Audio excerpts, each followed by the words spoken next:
Apartment door పెట్టిన flat కొలత బయట కొలత తీసుకోవాలి. అపార్ట్మెంట్ పెట్టినప్పుడు ఒకవేళ డిగ్రీస్ తిరిగి ఉంటే దాన్ని మనం రౌండ్ చక్రం వేసి డిగ్రీస్ తిప్పుకొని చూసుకోవాలి.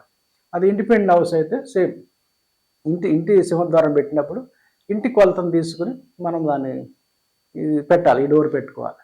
అలాగే కాంపౌండ్ గేట్ పెట్టినట్టయితే పెట్టాల్సి వస్తే కాంపౌండ్ ఆవరణ స్థలాన్ని మనం ఒక రెక్టాంగిల్ దాన్ని 9 భాగాలు చేసుకుని ద్వారం పెట్టాలి. అంతే తప్ప ఇంటికి ఎదురుగా ఇంటి సింహద్వారం ఎదురుగా పెట్టాలని కరెక్ట్ కాదు. అది రూల్ అయితే ఇది. స్థల కొలతను బట్టి గేట్ పెట్టాలి, ఇంటి కొలతను బట్టి సింహద్వారం పెట్టాలి, ఫ్లాట్ కొలతను బట్టి అపార్ట్మెంట్ మెయిన్ డోర్ పెట్టాలి.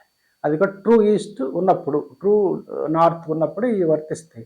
ఒకవేళ ఎటువైనా తిరిగినప్పుడు డిగ్రీస్ కనుక మారినట్లయితే మనం దాన్ని తగ్గట్టు మార్చుకుని పెట్టుకోవాలి. ఒక స్థలాన్ని పర్ఫెక్ట్ ఈస్ట్ ఉందంటాం, 90 డిగ్రీస్ తిరిగితే అది నార్త్ స్థలం అంటాం. మన దాన్ని ఈస్ట్ చూస్తే ఈస్ట్ ఉంటుంది, 90 డిగ్రీస్ తిరిగేసరికి సౌత్ నార్త్ తిరిగిన స్థలం అని చెప్తున్నాం మనం.